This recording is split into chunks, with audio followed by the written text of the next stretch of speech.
7 Tips for Long and Healthy Life. As good as modern medical technology is, it can't never save you from the problems caused by a lifestyle that is unhealthy. Instead of getting modern medical fix for every problem, it is far better to live in such a way that you will hardly ever fall ill. An ounce of prevention is certainly better than a pound of cure. Here are 7 tips on how to live a long and healthy life. In addition, the same lifestyle that helps you to avoid illness also helps you to lose weight. 1. Get enough exercise. In the past, people had to use their physical bodies in the course of their normal work. But today someone may get up, go to work in a car, then sit down, get up to go home in the car, and when arriving at home, sit down again for the rest of the day. In such a life there is no physical labor. This physical inactivity is one of the main reasons for a host of diseases. Sport, running, walking and other things must be added to our life if our normal work does not require us to exert ourselves physically. 2. Go to sleep when you feel sleepy. This may sound simple, but many people stay up late even when their body is telling them that it is time to sleep. Yoga and Ayurvedic doctors also say that it is better to sleep in the night and be active during the day. However, people such as students will take coffee and stimulants to study late into the night. Others develop the habit of remaining active at night and sleeping during the day. While we can do this, it eventually takes a toll on health. Alternative health doctors say that this kind of unnatural living is one of the contributing factors in the causation of cancer and other diseases. 3. Eat when you feel hungry. This is also a simple idea, but once again we often go against the messages of the body. If you eat out of habit or due to social pressure at certain times of the day, even when you have no real appetite, then you will not digest your food properly. Acidity and indigestion begin, and this contributes to the likelihood of other more complex diseases taking root. Having an appetite is actually a sign of good health, but if you have no appetite you should wait a bit and then eat. If you have no appetite even after waiting a reasonable amount of time, then you should consult a doctor because something is wrong. 4. Fast on a regular, systematic basis. If you would ask any person to work 365 days per year without any rest, they would complain and say that they must have some rest or else they will break down. But we have never bothered to ask or to think about our digestive organs which we compel to work day after day without a rest. They cannot protest the way a person would to his boss, but they do give us signals that they cannot work non-stop. When we ignore those signals and still compel them to work, those organs break down. That is why periodic fasting is necessary. Refrain from eating for one complete day. This gives a rest to your digestive organs and also helps in the elimination of wastes from your body. Regular fasting allows a person to gain extra time for intellectual or spiritual pursuits. Fasting is not for hermits in a cave, but is a sensible practice that anyone can practice. 5. Wash with cool water before going to bed. As mentioned above, proper sleep is essential for the maintenance of health.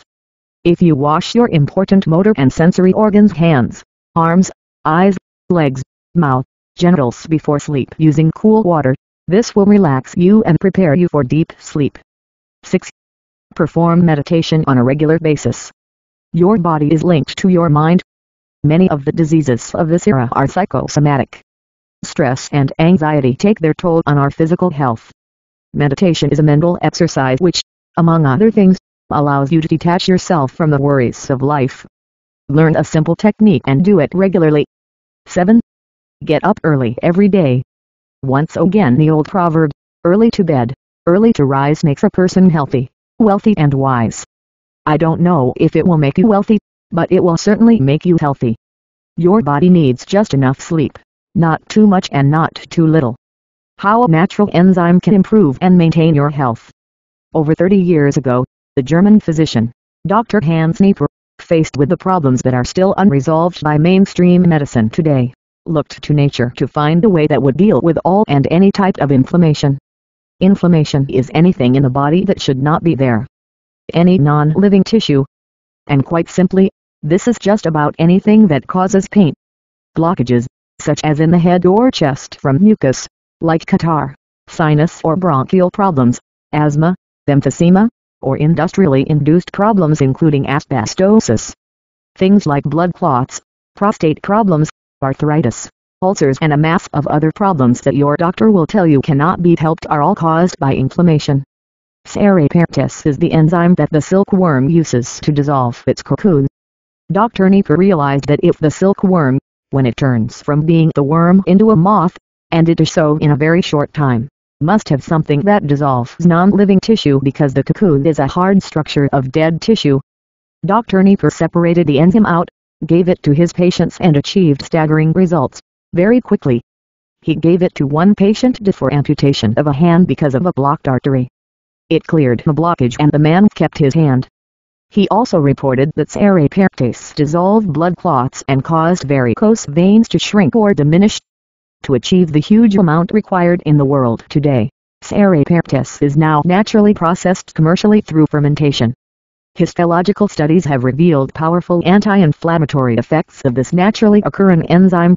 Known possible benefits may be the resolving of pain, dealing with lung problems, eye problems, vent problems, ear, nose, throat trauma, inflammation of any kind, cardiovascular difficulties, and very importantly, arthritis. In 25 years of being prescribed by German doctors, no harmful side effects have been reported. Sera can, and does, resolve many problems that doctors tell us are insoluble. However, we need to remember that many of the problems we experience with our health are often closely tied to our diet. If we eat junk food, we will get junk health. When shopping in the supermarket, look at the labels. How many numbers or things that are clearly not proper, natural food are there in the packet? Also, anything that is in the form of so-called sugar-free invariably contains aspartame and other things which are detrimental to our health. So, try to keep to a good diet. Alternative remedies, many of which have stood the test of time, in some cases many hundreds of years, finally offer hope to a lot of people. Sera is a recent addition to the list, being discovered only 35 or so years ago. But it is one that works for many people.